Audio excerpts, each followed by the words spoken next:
Vamos abrir a palavra de Deus em Marcos, capítulo 13.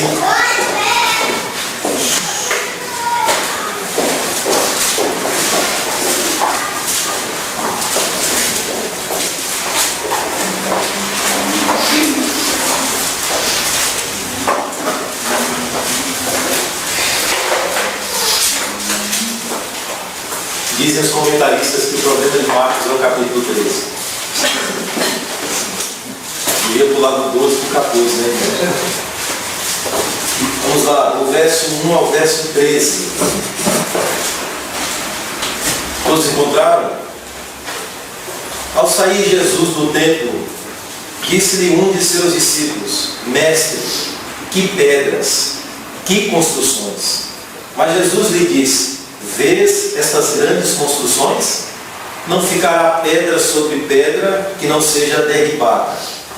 No Monte das Oliveiras, defronte do templo, achava-se Jesus assentado quando Pedro, Tiago, João e André lhe perguntaram em particular: Dize-nos quando sucederão estas coisas? Que sinal haverá quando todas elas estiverem para cumprir-se? Então Jesus passou a dizer-lhes: Vede que ninguém vos engane. Muitos virão em meu nome, dizendo: Sou eu, e enganarão a muitos.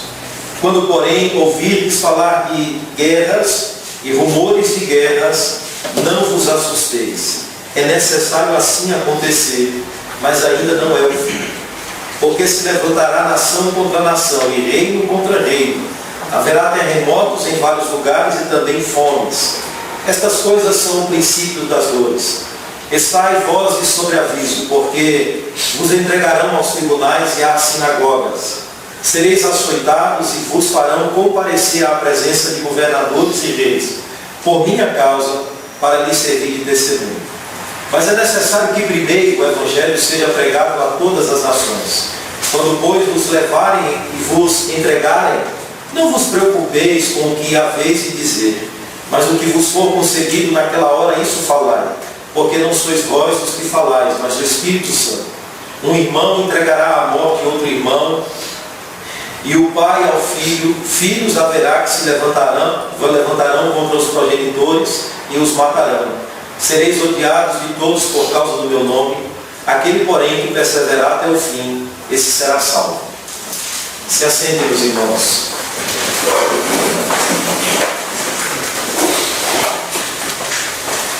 Meus irmãos, a volta de Cristo, ou o retorno de Cristo, é um dos temas defendidos em todo o Novo Testamento, mas pouco compreendido. Há muitos que se levantaram ao longo da história da igreja, marcando data, marcando dia, marcando hora, marcando ocasião, porque se apropriaram de maneira errada do texto bíblico, ou interpretaram de maneira errada aquilo que Jesus escreveu, aquilo que Paulo reafirmou, aquilo que os apóstolos reafirmaram, e tentaram, através daquilo que a Bíblia está dizendo, aferir se esses sinais estavam acontecendo naquele contexto para marcar a volta de Cristo, para tentar marcar o dia exato em que Cristo está voltando, ou que Cristo voltará. Mas nós veremos que não é esse o propósito de Marcos capítulo 13. Não é esse o propósito de Paulo falar sobre a volta de Cristo, produzir nos cristãos uma ânsia ou um desejo por especular, por tentar descobrir se efetivamente os sinais estão se cumprindo como aqui está escrito, para tentar se antever ou se preparar no sentido de determinar, se não a hora exata, mas no mínimo o dia. Esta é uma esperança, meus irmãos, da igreja. Esta é uma esperança do povo de Deus, o retorno de Cristo, a volta de Cristo, ou a parousia do Senhor. Esta é a nossa esperança cristã.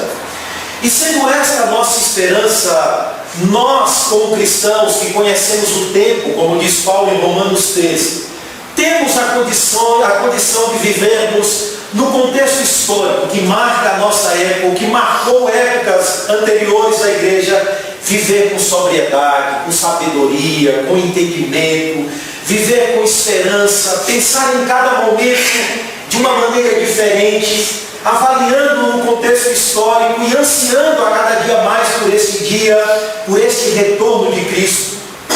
Mas, ao mesmo tempo, em que esta é uma esperança da igreja, a igreja também tem que lutar contra aquilo que tenta destruir a sua própria esperança, ou o fundamento da sua própria esperança, que é as falsas expectativas, o falso evangelho, as disseminações erradas da verdade, ou interpretações erradas da verdade. E uma das razões pelas quais as pessoas entendem errado a volta de Cristo é que sacam da Escritura ou do contexto em que está inserido o texto questões proféticas ou questões preliminares de Cristo para tentar interpretá-la fora do contexto em que está inserido o texto. E muita confusão e conflito se produz, e pouca esperança, pouco entendimento, pouca clareza, pouca sobriedade, pouca luz, pouca transformação, mas pelo contrário, interpretações estranhas que perturbam a igreja de Cristo. Paulo, quando escreve aos irmãos de Tessalônica, naquela época, lá no nascedouro da igreja, Paulo teve que escrever 2 cartas para corrigir erros doutrinários acerca da parousia, porque aquilo estava perturbando a igreja de Cristo, estava, de certa forma, engessando o ânimo e o vigor cristão dos irmãos. E Paulo, então, vai detidamente escrever 2 cartas para corrigir erros doutrinários acerca da volta de Cristo. O capítulo 13 de Marcos, meus irmãos, está ancorado ao livro inteiro. Está dentro de um contexto que marca o que Cristo já disse, ou que Marcos já escreveu, e que está entre a despedida de Cristo e a cruz. Então, Marcos 13 está ancorado dentro do livro todo. Ele não pode ser interpretado fora do livro. Ele não é um corpo estranho. Ele não é um livro com apocalipse judaica que foi inserido aqui no texto de Marcos. Não. A mensagem toda tem a seguinte pergunta por trás dela: qual é o significado da cruz para a história da humanidade? Qual é o significado da cruz, da morte de Cristo para esta humanidade, irmãos? Por um lado, Cristo vai mostrar julgamento. O mundo está sob o julgamento já de Deus. Outra coisa não resta para o nosso mundo, irmãos, em que alguém como Jesus Cristo foi crucificado e pendurado na cruz. Jesus descreve o programa de um mundo em crise, que desmorona e pega fogo. Esta é a ideia, que está arruinando-se, está sob este juízo arruinador de Deus. Mas também a cruz tem para o mundo, em meio à ruína e angústias, a agenda de Deus cumprindo o seu propósito a este mundo. O Evangelho sendo disseminado entre todas as nações. Jesus antevê a proclamação mundial das boas novas do Evangelho. E por fim o cumprimento de todas as promessas de Deus. À medida que essa história caminha, esse Evangelho está sendo propagado, disseminado, o propósito de Deus está vinculado a esse propósito maior de que é redimir o seu povo. Está acontecendo e correndo à medida que este mundo está em ruínas e em julgamentos divinos. Para entendermos Marcos, o primeiro ponto que nós precisamos compreender é: as profecias descritas por Jesus, elas estão dentro do mesmo propósito, ou têm o mesmo significado, ou a mesma amplitude das profecias já ditas anteriormente. É o que os estudiosos chamam de perspectiva profética. O que é a perspectiva profética? É como se o profeta visse uma série de montes, um ao lado do outro, mas ele, olhando em um plano geral, ele vê só um. Então ele descreve em um plano geral algo que vai acontecer não dentro de um período só, mas é algo que vai abarcar um período muito grande. É como se o profeta estivesse reduzindo ou descrevendo em resumo algo que vai acontecer ao longo de um período histórico muito grande, que vai acontecer marcando aquele período em que os discípulos estão ali, e que vai acontecendo ao longo da história que marca a igreja. Esse é o primeiro ponto. Nós temos que entender o que é perspectiva profética. A segunda é que nós devemos entender que as profecias, elas têm cumprimentos parciais e cumprimentos totais. Ou seja, quando Jesus profetiza aqui em Marcos capítulo 13, os irmãos verão que dentro do próprio capítulo de Marcos 13, há coisas que já aconteceram na história há muito tempo. Jerusalém foi arruinada em anos 70. O templo foi destruído no ano 70. A igreja no Nascedouro foi perseguida duramente. Irmãos foram levados às sinagogas, chicoteados, bofeteados, mortos a fio de espada. Ou seja, houve um período em que essa perseguição aconteceu de uma maneira maciça. Mas o que Jesus quer dizer é, olha, esta perseguição não é algo que vai marcar somente um contexto histórico, mas é uma perseguição que vai acontecendo ao longo da história. Agora, se ela vai aumentar nos últimos dias, aí, irmãos, onde nós não temos a capacidade de especular. Se ela vai tornar mais intensa nos últimos dias, ou se a igreja nos últimos dias vai sofrer uma perseguição tão grande, tal como viveu os apóstolos, a igreja em seu nascedouro, não sabemos. O que sabemos é que a perseguição marca a igreja desde sua caminhada inicial até a sua caminhada final, ou seu dia final. Perseguição é algo que acontece com a igreja de Cristo em todos os tempos, de uma maneira mais intensa aqui, diminui aqui, aumenta em alguns lugares, diminui em alguns lugares. Mas esta perspectiva profética, este sermão profético, ele tem cumprimento parciais e ele tem cumprimento total. Ele tem acontecimentos já históricos ou lá acontecidos no passado, mas ele também se repete ao longo da história. Ele está acontecendo ao longo da história da igreja.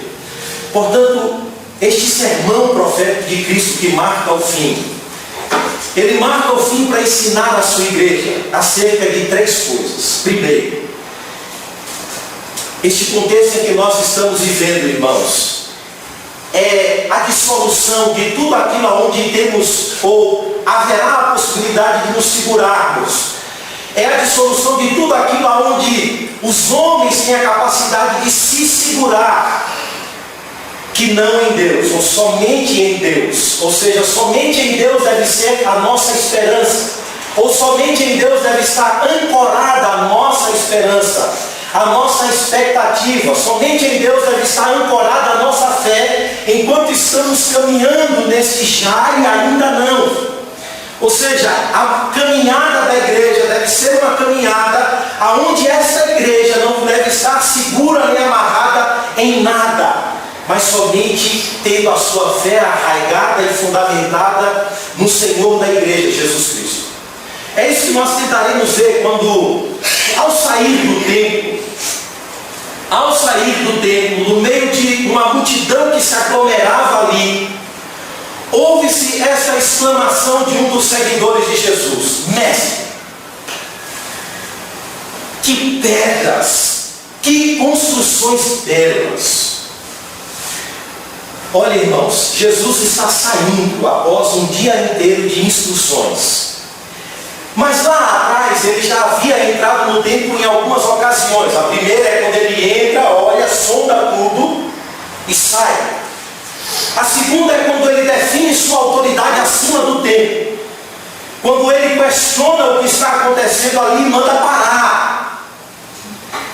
Aqui Jesus sai do templo pela última vez.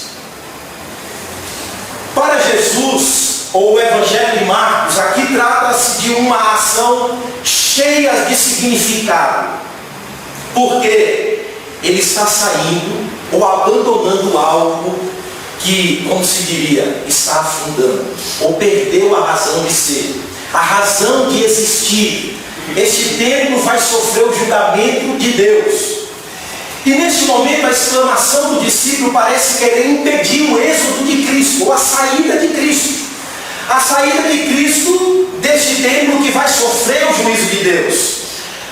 A exclamação, irmãos, é mais uma das tentativas motivadas pela falta de compreensão de um discípulo anônimo, Marcos não diz o nome dele, de tentar barrar Jesus. Jesus, olha que coisa linda este texto. Que belas pedras, que construção magnífica. As expressões aqui, irmãos, são fortes. A NVI traduz assim: que pedras enormes, que construção magnífica. Jesus, nós estamos vendo. Mas só que o que ele está exclamando aqui, irmãos, é algo que está expressando algo inexplicável, mas ao mesmo tempo algo que está gerando reverência. Que coisa gloriosa! O templo herodiano era uma das maravilhas do mundo antigo. E era um templo formado por uma bela fachada. Mas o que motiva essa bela exclamação é muito mais do que o reconhecimento de uma bela arquitetura. O que está por trás, o que está motivando de fato a exclamação desse discípulo, o que está levando ele a exclamar isso, é o orgulho nacional dos judeus que tem um templo. O judeu expressa seu assombro e sua fé na indestrutibilidade deste templo. Olha, Senhor, esse templo aqui não vai acabar jamais. Para eles, aquela edificação, irmãos, se elevava a uma fortaleza eterna, indestrutível, imutável. Para eles, a continuidade daquela edificação ali era uma das formas de estarem seguros. E uma prova concreta de que Deus ainda estava presente com o seu povo. O templo passou a ocupar o centro. Ele era o fiador da causa de Deus, diziam eles. E essas concepções eram tão fortes que foram à guerra, a guerra dos Macabeus por conta disso. Mas veja que a resposta de Cristo vai na contramão. Deus vai tirar de sobre nós tudo aquilo onde estamos firmados. E o que Cristo quer dizer é que a igreja, em sua caminhada histórica, vai caminhar sem tempo. A caminhada da igreja é uma caminhada de peregrinos e forasteiros. E a fé desta igreja está fundamentada no Senhor da igreja, e não naquilo que ela construiu ao longo da sua história. A palavra de Deus vai se cumprir. Jesus está dizendo, apesar das expectativas humanas em relação às construções e edifícios. E sabe o que Jesus está dizendo? É o próprio Deus que vai eliminar. O próprio Deus vai acabar com esse santuário apóstata, demolido. Aqui foi escrito em uma construção gramatical chamada de passivo divino. Deus vai agir para derrubar este templo. Jesus diz, não ficará pedra sobre pedra que não seja derribada. A ideia aqui é que os discípulos não estão ouvindo mal, eles ouviram de fato isso. Será derrubado? Vai ser demolido completamente? Mas como? A vida com Deus depende deste lugar. A vida com Deus depende dessa grande construção. Nós estamos fundamentados nele. Isso perturba tanto que Pedro, que João, Tiago e André e Pedro vão perguntar a Jesus a sós: como é isso? No Monte das Oliveiras, que ficava em frente ao monte onde estava o templo, separado pelo Vale de Cedron. Então a visão do Monte das Oliveiras era uma visão do templo, da cidade, uma visão geral dela. E ali eles perguntam: como vai acontecer isso? Que sinal haverá? Sabe por que, irmãos, a pergunta? O judeu não concebia jamais a ideia de um relacionamento com Deus sem aquele tempo. Ele não concebia isso. O que os discípulos estão perguntando aqui é: olha, eu sei que vai ser destruído, mas a destruição deste templo está vinculada ao fim de todas as coisas. Quando vai acontecer isso? Porque caindo o templo, o mundo acaba. O Senhor vai julgar os gentios, Israel vai ser colocado como cabeça das nações. Quando vai acontecer isso? Em Mateus, irmãos, há um detalhe que Marcos não coloca. Eles perguntam: que sinal haverá disso? Ou que sinal haverá da consumação dos séculos? Acabou o tempo, acabou o século. Acabou o tempo, acabou a relação com Deus, acabou tudo. Atos 1,6, eles retornam à pergunta: será neste tempo em que tu vai restaurar o reino de novo a Israel, Senhor? Para eles, a destruição do templo não era um marco do julgamento de Deus, mas era uma derrubada para elevar Israel de novo e subjugar os gentios.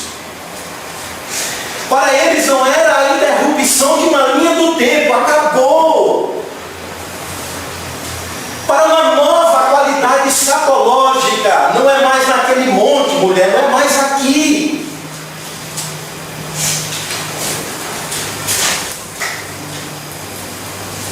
Cristo primeiro precisa desconstruir, irmãos, esta nacionalidade alimentada por eles. Para nós entendermos o aspecto, para nós entendermos a caminhada da igreja, para nós entendermos aquilo que marca o nosso tempo e ter os nossos corações alimentados desta esperança: Maranata, ora vem Senhor Jesus. O fundamento da nossa vida precisa ser Cristo. Por mais belo que seja algumas coisas que Deus lhe proporcione, não coloca nelas no seu coração. Aqui o Senhor já começa a demonstrar o tipo de natureza verdadeira de adoração, da relação dele com o seu próprio povo. A verdadeira glória da igreja não vai consistir em seus edifícios dedicados à adoração pública, e sim na fé, na piedade de seus membros. A certeza de que nossa fé deve estar ancorada em Cristo o tempo todo, e não nas coisas, não nos símbolos de fé. Você olha para Atos, meus irmãos, e você vê que o mandamento do Senhor era: ide por todo o mundo e pregai o Evangelho. A ordem foi dada de maneira clara aos discípulos, aos apóstolos.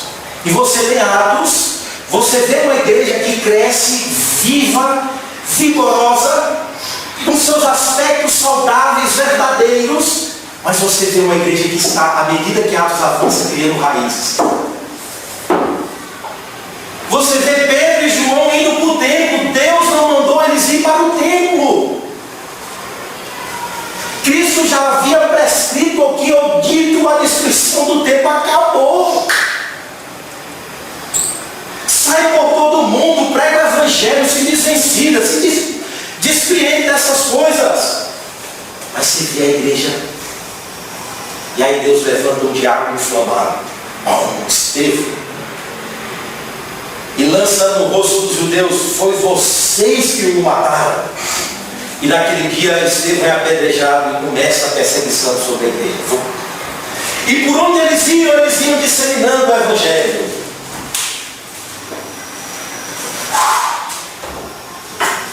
Se espalharam.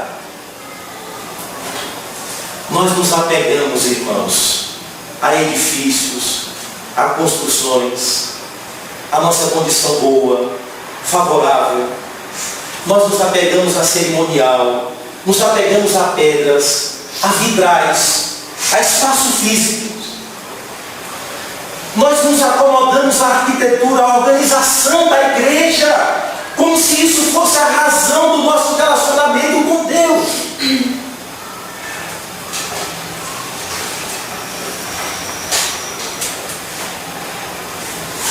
Foi o que Cristo disse àquela mulher samaritana: não será nem neste monte, nem em Jerusalém que adorarei o Pai. Creio que a hora vem, a hora é essa, Nós somos a igreja, nós somos o templo, nós somos o povo do Senhor. E aqui Cristo diz, olha, não vai ficar pedra sobre pedra que não seja derribada. Ou seja, o templo, Cristo, aquele templo apontava para Cristo, em 3 dias ele seria reedificado. E a nossa vida como templo do Senhor será construída na relação com Deus através de Cristo. Este templo que foi erigido por Deus, indestrutível, fundamental, que não se acaba, que não murcha. A nossa caminhada é marcada olhando para Cristo. Olhando para Cristo. Nossa fé deve estar fundamentada em Cristo. Então os discípulos perguntam, que sinal haverá? Jesus então, em sua perspectiva, ele fala de algo que já vai acontecer naquele contexto, mas ele também fala de algo que está acontecendo, que vai acontecer.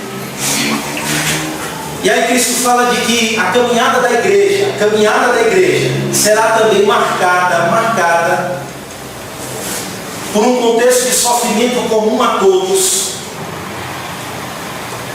de falsa religião, de impostores em nome do Evangelho.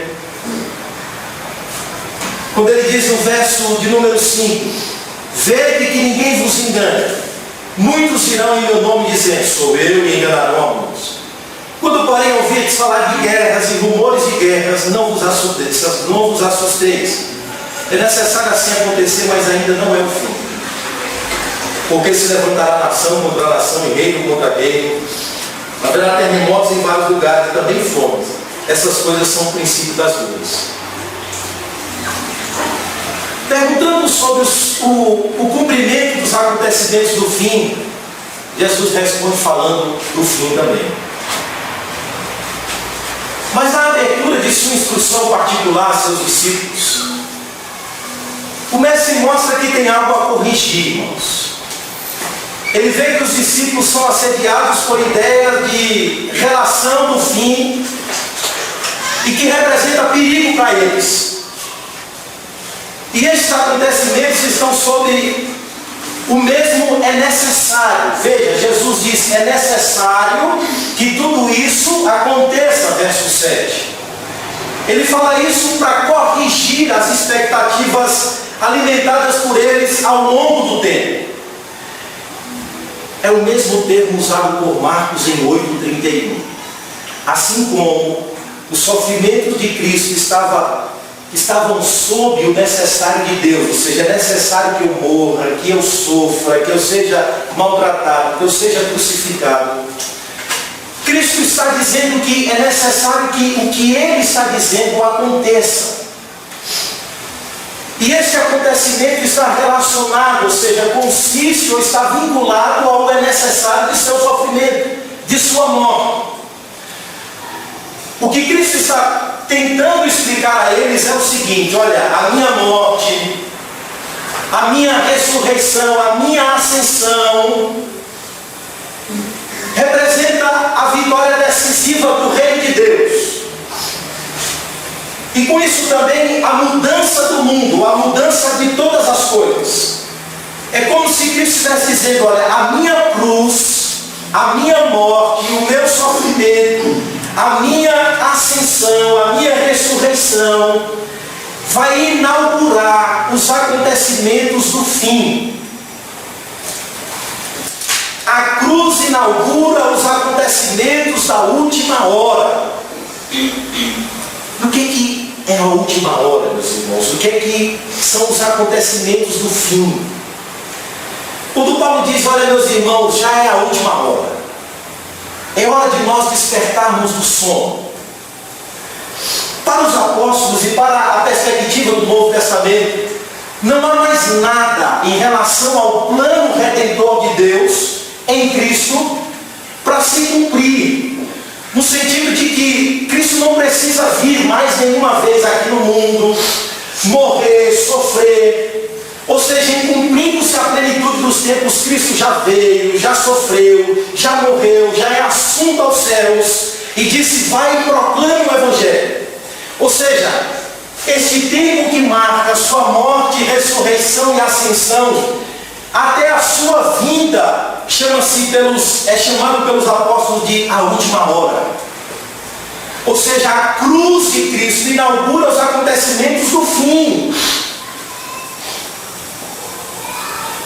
Mas ele também quer corrigir no sentido de dizer, olha, o fim não é uma explosão de acontecimentos de um contexto histórico só, como muitos pensam. Sofrimentos, dores, perseguições, não são eventos que vai marcar uma ocasião, mas eles vão se expandir ao longo do tempo. Essa ideia, esses eventos vão se expandir ao longo do tempo, até que todas as coisas se consumam. Isso é indicado em Marcos capítulo 2, verso 20, quando ele diz que, sendo retirado o noivo, imediatamente os convidados para o casamento se colocam em uma relação de separação do noivo. A resposta de Jesus não promete aos discípulos sucesso, prosperidade, felicidade. Cristo demonstra aos discípulos que deveriam esperar o contrário: dificuldades, guerras, falsas doutrinas. Eles deveriam estar preparados não para um contexto imediato de paz, mas pelo contrário, contexto de guerras e tribulações. Isso é profundamente instrutivo, porque a tônica de muitas pregações é que o que a igreja deve esperar entre a primeira e a segunda vinda é prosperidade, é ser cabeça, é não ser cauda, é triunfar, é governar, é estar em alta. E esse discurso é iniciado com o sentido de corrigir pontos de vista equivocados dos apóstolos, da igreja, de todos nós. Mas isso não deve deixar o pavor, como Cristo está aqui tentando dizer, tomar conta de nossas vidas, ou daqueles discípulos que estariam ouvindo aquelas instruções. Olha, vocês vão enfrentar guerras, tribulações, oposições, perseguições. Mas a ideia de Cristo é, olha, não se alarme. Testifique de um reino que se revelou no crucificado. Veja como o Senhor nos chama a viver uma vida sóbria, corrigindo a forte tendência de especular ou de esperar, irmãos, algo como glória, reino, prosperidade, pois o que vemos aqui é esse período será marcado por engano religioso. Verso de número 6: muitos irão em meu nome, dizendo, sou eu, e enganarão a muitos. Esse período será marcado por engano religioso. Naquele contexto dos apóstolos, profetas, falsos apóstolos e até falsos messias surgiram, apareceram. Após a ascensão de Jesus, muitos ofereceram promessas. Havia um entre-sai de messias, ou um entre-sai de apóstolos e profetas. Irmãos que estavam tentando acossar a igreja de Cristo.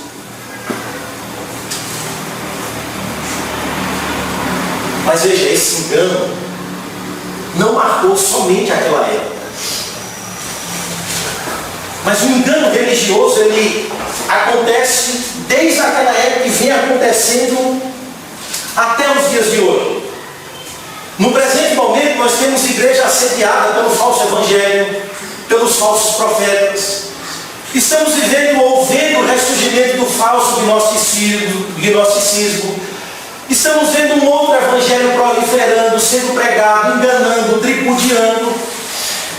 Estamos vendo que o liberalismo teológico tem entrado em igreja, fechado igreja na Europa, nos Estados Unidos, fechado seminário. Seminários que outrora formavam pastores, hoje estão fechados porque não tem quem ensine. Seminários reformados viraram seminários liberais. Igrejas reformadas viraram igrejas liberais.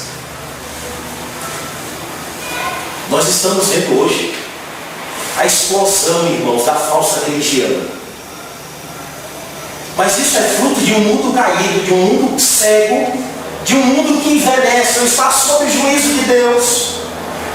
Um mundo que mostra a sua própria carência, a sua própria necessidade espiritual, e que demonstra através de suas escolhas a sua cegueira, a sua morte, a sua condição deplorável.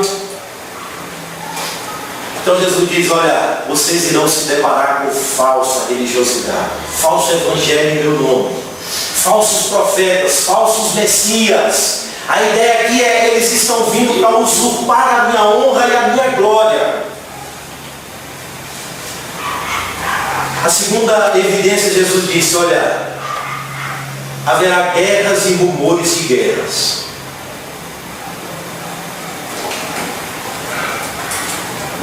Irmãos, primeiro temos que observar aqui que Jesus não está falando de certas guerras em certos países. Talvez ele não esteja falando sobre guerras na própria Judéia. Aqui ele fala de um modo geral, como no versículo de número 8, se levantará nação contra nação, reino contra reino. E o que Jesus está mostrando é que não é preciso estar dentro de uma guerra para sofrer as consequências. Guerras e rumores de guerra.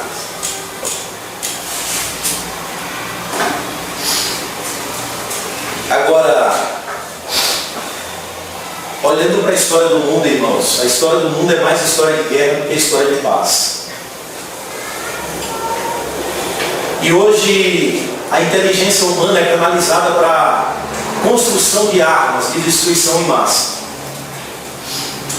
As nações mais poderosas do mundo gastam orçamentos altíssimos com tecnologia, com pesquisa para desenvolver armas atômicas, nucleares, químicas, biológicas, guerras, reinos, guerra entre etnias, guerra civil. O mundo dá essa impressão de que virou uma bomba relógio. A qualquer hora, uma grande guerra surge.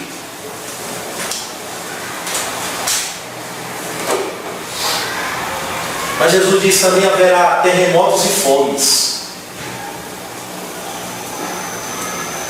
É evidente que os terremotos sempre existiram, né? A ideia aqui é que alguns dizem que eles vão aumentar. E aí pesquisas recentes dizem que os terremotos aumentam com frequência. Já aumentou. A incidência de terremotos no mundo é muito maior do que muitos anos atrás. E temos a fome como subproduto da guerra.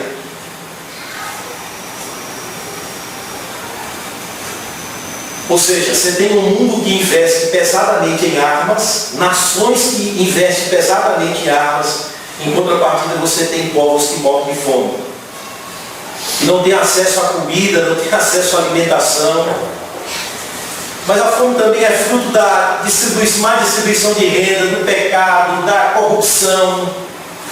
Ou seja, esse mundo, irmãos, está a cada dia mais afundando nessas consequências terríveis do seu abandono de Deus ou da sua ausência de Deus. E este quadro assustador, descrito aqui por Cristo, é uma exposição de alguém que está instruindo, mas é também a exposição de um pastor que está consolando, orientando, que está ao mesmo tempo capacitando os seus discípulos a enfrentarem momentos difíceis, a enfrentarem momentos de contexto de guerra, de fome, de pestes, de terremotos.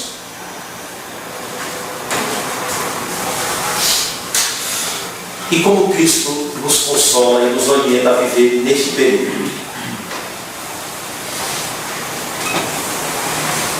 Está no verso de número 5. Vede que ninguém vos engane. Nós precisamos discernir os tempos por meio da verdade e da palavra de Deus. Como cristãos, nós precisamos conhecer e estar firmes na verdade. E muitas seduções perdem o encanto quando nós nos firmamos na palavra de Deus. Veja, a operação do erro, meus irmãos, ela logra êxito. Veja, enganarão a muitos. A falsa religião, a cada dia que passa, amarra mais pessoas, prende mais pessoas, engorda mais pessoas. Mas nós somos chamados a estar firmes na verdade. Não vos engane, ou não deixe que alguém engane vocês. Em Lucas 21, verso 8, Jesus diz: não nos sigais. Nós somos chamados a seguir a Cristo, a verdade, o seu Evangelho, independentemente do erro que graça ou do erro que se propaga. Nós somos chamados a estar firmes no Evangelho de Jesus Cristo, independente das consequências que nos sobrevêm, independente da condição que enfrentarmos por conta de vivermos piedosamente em Cristo. Nós não devemos deixar ou dar brechas para o engano, mas pelo contrário, ninguém vos engane. Essa é a perspectiva de Cristo. A segunda forma como Jesus nos ensina a viver neste contexto de guerra, de fome, de dificuldade e de mentira, Ele nos chama a viver uma vida de sobriedade. De sobriedade. Jesus disse que quando essas coisas estiverem acontecendo, não se assustem. Não se alarmem. Ou seja, é indigno da igreja perder o controle. Porque o cristão sabe que em meio a essas catástrofes, em meio a esses rumores, Deus está atuando no mundo. Deus está no controle, Deus está cumprindo o seu propósito. A guerra não é normal, mas este mundo caminha através de guerras, de sofrimento para aquilo que Deus decretou sobre ele. Ou seja, nada vai fugir do controle de Deus. E estes sinais são claros de um mundo que envelhece, demonstrando que aqui não é a nossa esperança. Aqui não deve ser o fundamento da nossa casa. A estaca das nossas tendas não devem estar tão fincados neste mundo, mas prontos para qualquer hora ser levantados a amar a nossa condição, a armar a nossa barraca e partirmos. O mundo que está sob o juízo de Deus não é o lugar da esperança da igreja. De um mundo afetado pela queda, não é neste mundo onde a igreja deve colocar as suas expectativas. Veja, o resultado do pecado nesse mundo, ele afeta a política, guerra, nação contra nação, reino contra reino. Ele afeta a economia, fome. Ele afeta a criação em si, terremotos.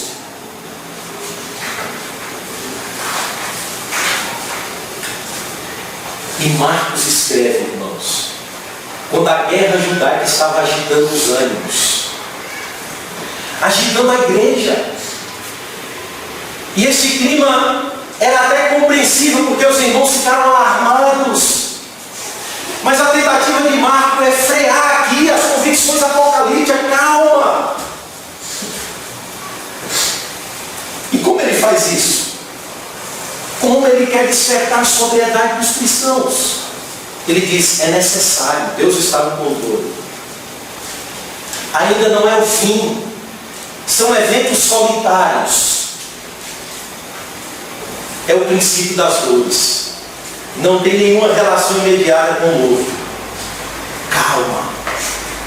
Calma.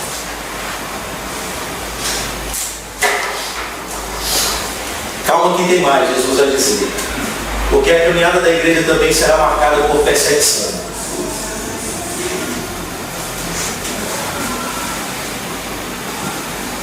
Estai, verso 9, vós de sobreaviso, porque vos entregarão aos tribunais e às sinagogas. Sereis açoitados e vos farão comparecer à presença de governadores e reis, por minha causa, para lhes servir de testemunho. Mas é necessário que primeiro o Evangelho seja pregado a todas as nações. Quando, pois, vos levarem e vos entregarem, não vos preocupeis com o que haveis de dizer, mas o que vos for concedido naquela hora, isso falar. Porque não sois vós que falais, mas o Espírito Santo. Irmãos, é uma mistura de dor e misericórdia.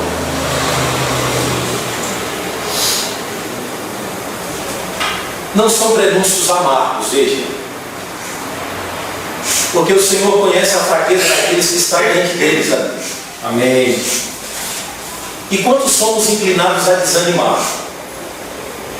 Imagine se ouvir um sermão profético de Cristo, e Cristo dizendo: olha, após a minha partida, vai sobrevir a vocês perseguições, açoites, mortes. Mas o Senhor consola a sua igreja em meio ao sofrimento. Sua igreja não ficaria sozinha. Não ficaria isenta, mas não ficaria sozinha. É como ele diz em João: olha, eu vou para o Pai, mas enviarei o Consolador. O que vai ser concedido da minha parte, da parte do Pai a vocês. Ele vai conduzir vocês em tudo aquilo que eu vos tenho dito e ensinado.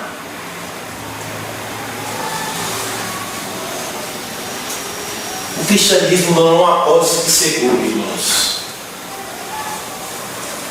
Somos chamados a sofrer por causa de Cristo e pela causa de Cristo.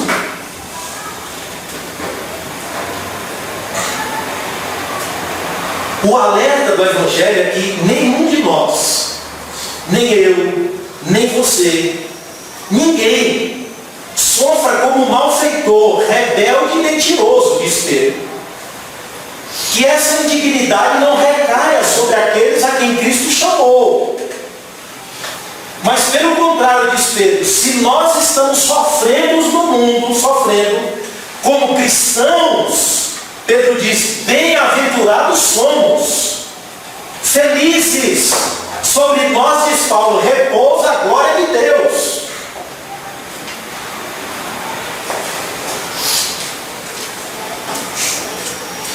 Haverá perseguição por causa do meu nome.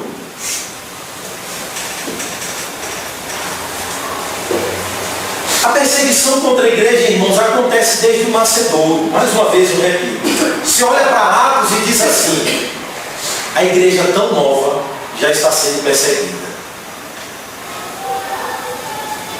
Ela nunca acabou. O que acontece é que Deus concede a alguns cristãos, nós,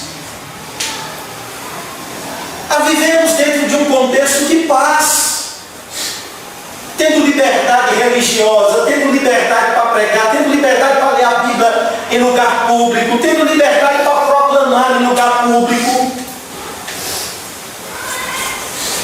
É privilégio que Deus concede a uma parte da sua igreja. Mas a história recente mostra que há uma parte que está sob a perseguição terrível. Terrível. Há lugares onde cristãos estão sendo mortos hoje por causa do Evangelho. Hoje. Estão perdendo filhos, famílias, estão perdendo bens, igrejas destruídas, tocadas a fogo, tendo que correr pelos lugares escusos para se esconder. Hoje.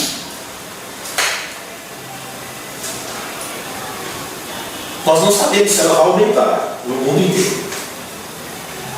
Mas de alguma forma, você sofre ou nós somos chamados a sofrer perseguição por causa de Cristo. Se nós estivermos vivendo piedosamente em Cristo, padeceremos perseguições, diz Paulo, em alguma instância, em alguma área, em alguma esfera, em grau maior, em grau menor, velada,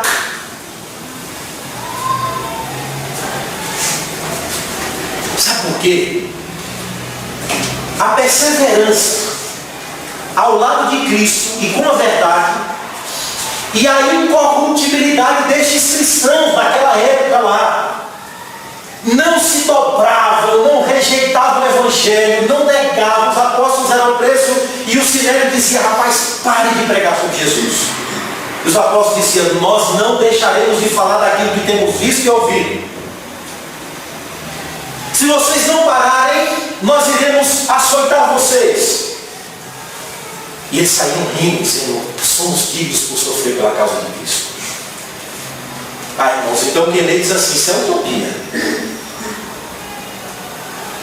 Isso é utopia cristã.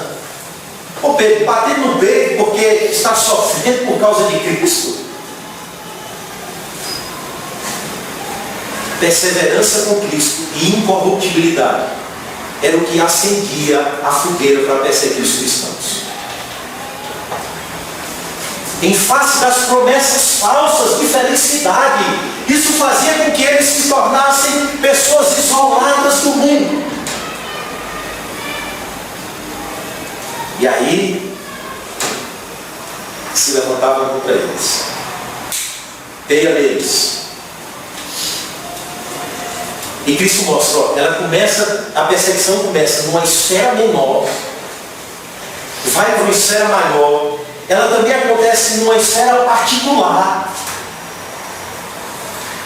Quando ele diz: olha, vocês serão levados à sinagoga, veja que Cristo está apontando para uma perseguição que vai acontecer imediatamente com eles ali. Sinagogas e tribunais, aqui é a mesma coisa. A mesma coisa. Ou seja, os judeus, eles organizavam tribunais dentro da própria sinagoga para corrigir e tratar as questões relacionadas ao povo judeu. E em qualquer lugar onde houvesse mais de 120 homens judeus, ali eles organizavam uma sinagoga e ali dentro eles organizavam um tribunal para tratar de todas as questões envolvidas ou relacionadas ao povo judeu. E o próprio Império Romano tolerava isso, essa esfera menor de justiça. E o condenado era açoitado mediante procedimento. Pegava a pessoa, levava à sinagoga, olhava a condição física dele e dizia assim: não, esse aí tem condições de levar 40 açoites. E aí eram 15 no peito, e depois ele virava as costas, e o restante era dado nas costas. E enquanto um açoitava, um outro rabino contava, e o outro rabino citava as escrituras.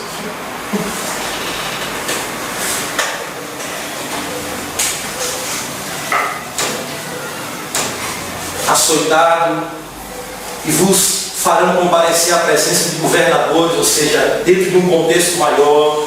Isso aconteceu com Paulo, perante Félix, perante os governantes da época. Paulo ali testificou do Evangelho, pregou destemidamente o Evangelho. E o verso 12, dentro de um contexto mais familiar: um irmão entregará à morte outro irmão, e o pai ao filho. Filhos haverá que se levantarão contra os primogenitores e os matarão. Irmãos, parece um texto tão distante da nossa realidade, né?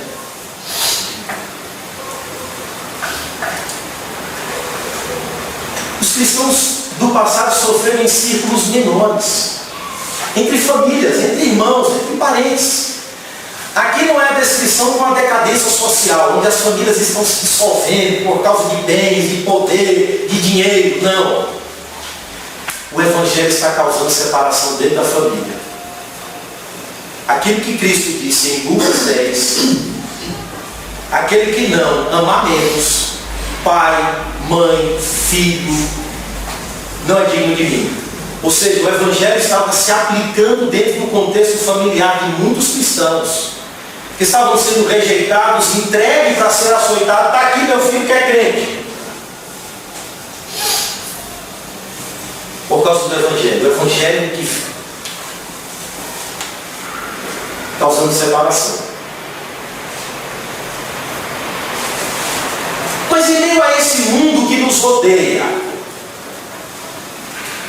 veja, Cristo nos encoraja profundamente. Não parem. Não desanimem, não desistam. Continuem firmemente. E como Cristo faz isso? Cristo mostra, nos consola, nos encoraja dentro de um contexto de perseguição, mostrando a cada um de nós que Deus está cumprindo o seu propósito através das nossas vidas. Quando ele diz, olha, mas é necessário que o Evangelho seja pregado a todas as nações. Quando, pois, vos levarem e vos entregarem, não vos preocupeis com o que haveis de dizer, mas o que vos for concedido naquela hora, isso falai, porque não sois vós o que falai, mas o Espírito Santo. Vocês serão entregues a governadores, a sinagogas por causa do meu nome, para lhes servir de testemunho.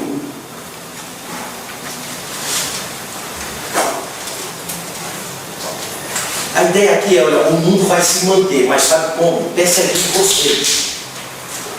Mas exatamente neste momento de sofrimento, de perseguição, quando vocês estiverem lá na sinagoga, entre governantes, quando vocês estiverem lá sendo acossados, é lá onde vocês também darão testemunho do meu nome. O tempo do fim significa tempo de proclamação.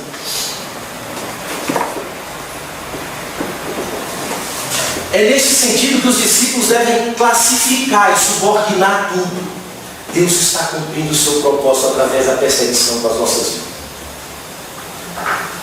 Até as perseguições devem ser entendidas como momentos favoráveis para se proclamar o Evangelho. Ou seja, lugares que não eram alcançados, ou pessoas que não eram alcançadas, estavam sendo alcançadas e chegando a esses lugares através da perseguição. E sabe qual é o tempo do verbo aqui? Mais uma vez, é voz passiva.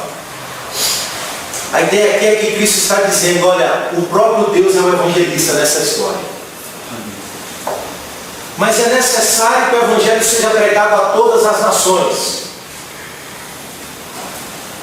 É claro que ele tem colaboradores, mas o centro aqui está entre o objetivo de Deus em cumprir a sua missão no mundo, o seu objetivo de levar essa semente poderosa através de seus colaboradores, os cristãos, no mundo inteiro. Então, dentro da perseguição, meus irmãos, cruel, dura, que dizima, que acaba, a santa semente está sendo lançada. Cristo está sendo testificado através da resistência em sofrer, através da oportunidade de testemunhar. E aí uma parte é perseguida e dizimada, ali o Evangelho floresce.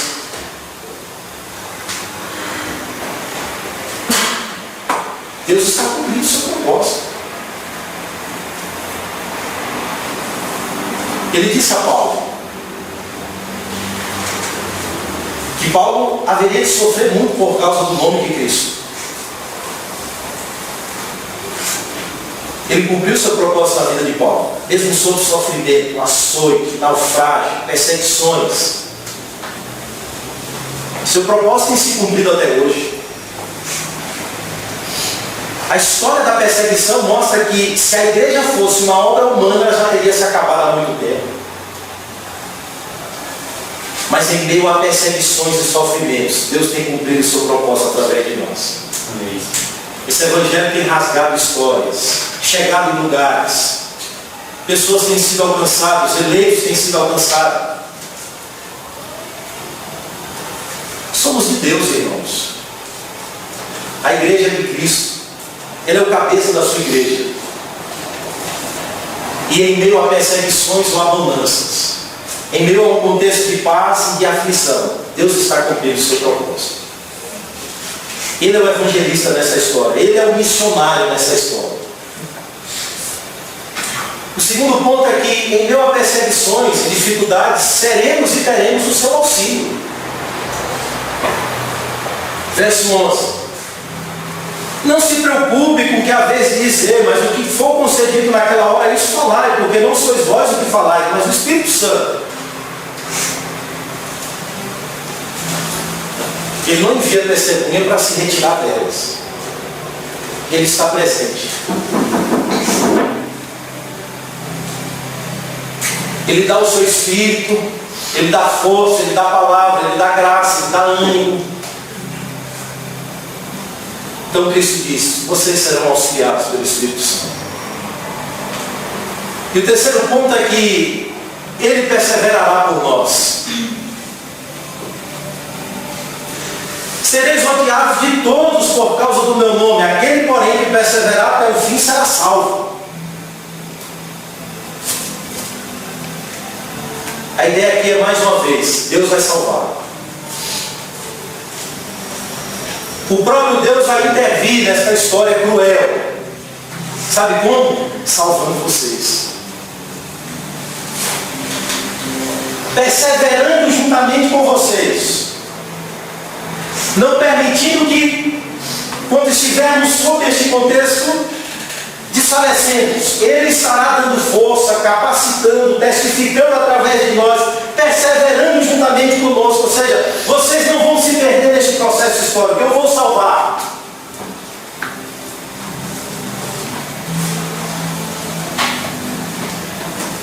A perseverança dos santos.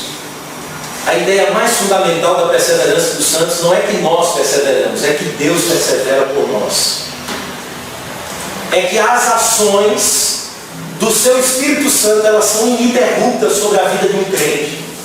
Ou seja, o crente está sendo a habitação do Espírito Santo de Deus em toda a sua caminhada, tendo o Espírito Santo de Deus testificando em seu coração, aplicando a obra da redenção, perseverando, não deixando com que ele desfaleça, mas pelo contrário, aperfeiçoando o seu caráter neste processo contínuo, e que muitas vezes é dentro de um contexto de sofrimento, mas o Espírito Santo está ali para capacitar, para fortalecer, para ajudar, para perseverar, para animar. Então, meus irmãos, o discurso de Cristo para a igreja, nestes primeiros versículos, é um contexto de dificuldades, que descreve a história de um mundo que está indo à bancarrota, em sua política, em seu ecossistema, em sua organização ecológica, em suas questões sociais.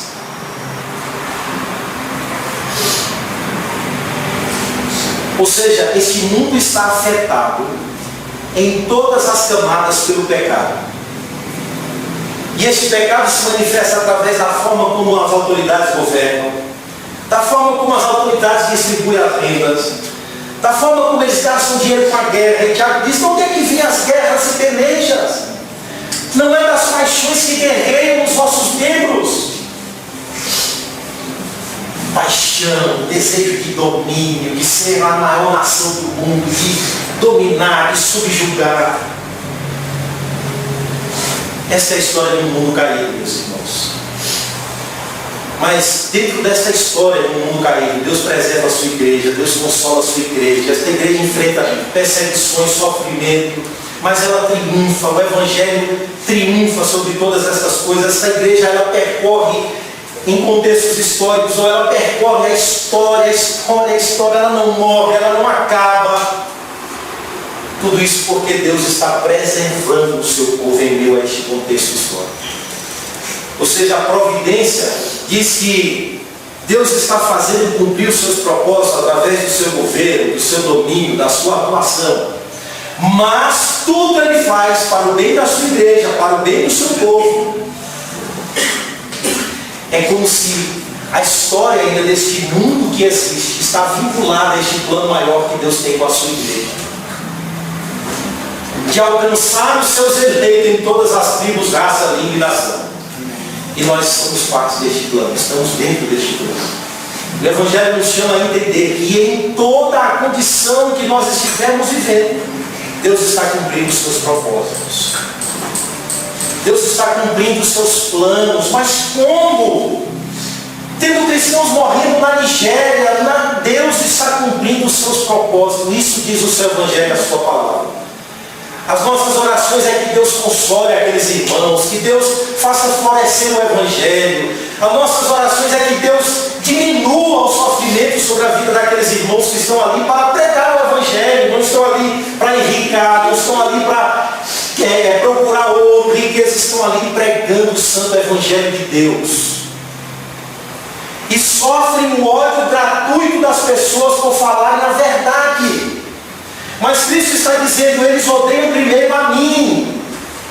Como diz Davi no Salmo 139, eles contra ti rebeldes estão. Falam malícias, inimigos teus, Senhor.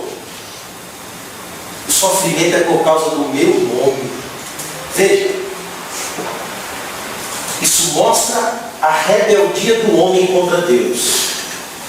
Isso mostra a rebeldia do homem contra a palavra de Deus, contra a verdade de Deus, contra este Evangelho que denuncia as injustiças sociais, a corrupção, o falso Evangelho, a falsa religião, que lança no rosto dos governantes as suas injustiças, que fala de um reino que Cristo está estabelecendo entre os seus, que fala de uma salvação pela graça, que fala de alguém que morreu por pecadores, e por pregar isso, por viver isso,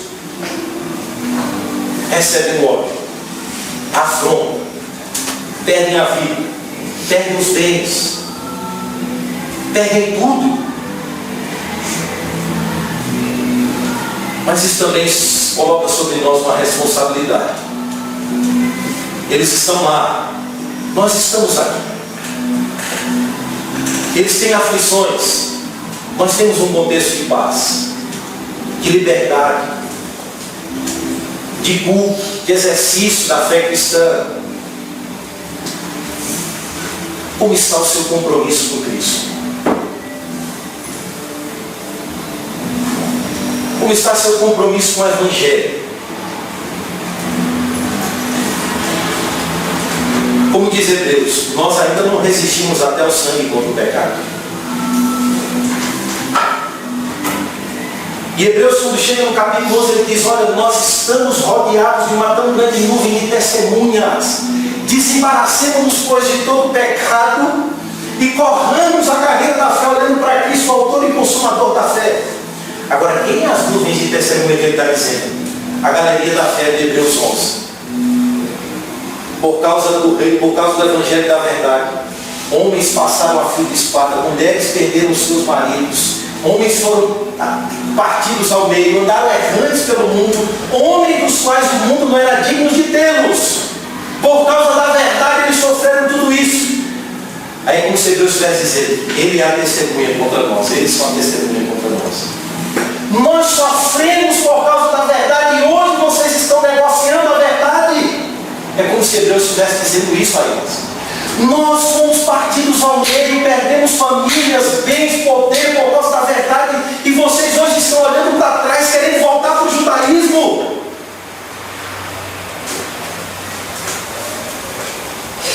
Que o sofrimento desses irmãos nos estimule a serem mais diligentes, mais compromissados, mais amorosos, mais submissos, mais sérios. Que o sofrimento desses irmãos não nos leve não somente a orar por ele, mas nos conscientizar cada dia mais de que devemos estar engajados, compromissados, fundamentados em Cristo, sem estarmos presos, sem estarmos amarrados àquilo onde podemos estar seguros. Não destrua, Senhor, isso aqui. Mas que Deus nos dê uma fé ancorada em Cristo. Amém. Em Cristo. Que Deus nos ajude, meus irmãos. Vamos orar. Senhor nosso Deus,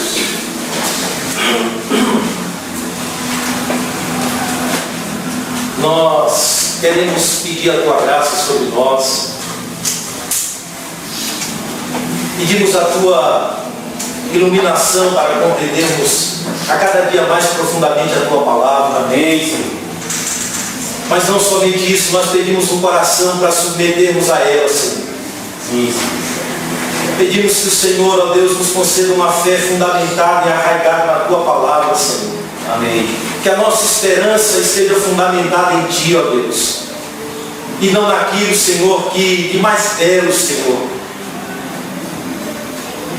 possamos estar seguros ou vislumbrados ou apegados, mas pelo contrário, Senhor, que os nossos olhos estejam postos somente em Ti, em todo o tempo. Quer seja em momentos de perseguições, de afrontas, de dificuldades, de guerras, de rumores, que os nossos olhos estejam postos somente em Ti, ó Deus. Amém.